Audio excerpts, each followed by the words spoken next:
Kuyintokozo ukukhuluma nawe kuyi-channel kama kuPastor WeNingi.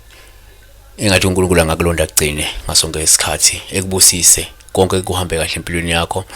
Ngiyabonga kakhulu nje ukulandela i-channel. Engathi ke ungaqhubeka usubscribe, uqhubeke ulike ama video, uqhubeke ubukele namanye esiwenze esikhathini esedlule. Lokho kuyosiza ukuthi kuyikhulisa i-channel ngaza kwethu, utshele nabanye abantu ukuthi abayilandele i-channel la khona ke bezokwazi ukuthola ke ukucaciseleka ngezinto ke isindala amaphupho.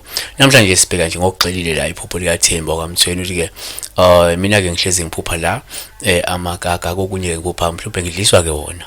Namhlanje ke ngivuka la ngingaqokile ezantsi kanti ke angikaze ngikhumule. So I'm not sure if mhlawumbe ukhuluma ukuthi akasakhumule ngobulala eqokile makalala noma akase khumbule ephusheni kodwa uzibone nje sihamba unqunu.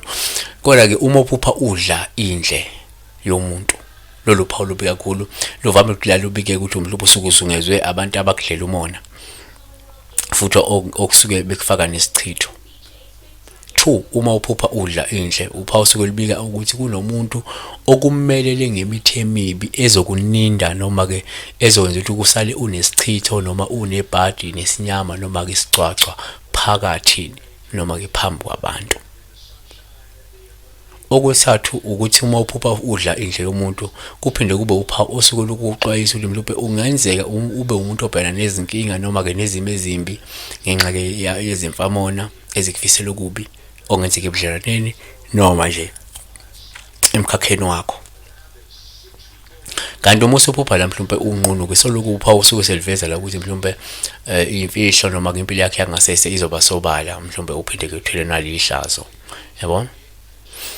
Kanti futhi uma uphupha unqunu kuyenzeka kube uphawu usuke libika la ukuflathela noma ukuqhela kwethongo kwena noma kwesinye isikhathi ke kusho la ukuqhela kwenkazimulo kaNkulunkulu nokuswela ukuvikeleka ukuvela kuNkulunkulu. Manje uNkulunkulu angakulonda kusise. Ngakho ukuthi ke washela ama video amanye eswenzile esikhathini esedlule, utshele nabanye abantu belandele i-channel nibukele ngaza kwethu, and you can also have ama suggestion ukuthi where to improve or what to improve, yabo. Ngiyabonga kakhulu uNkulunkulu ekulonde.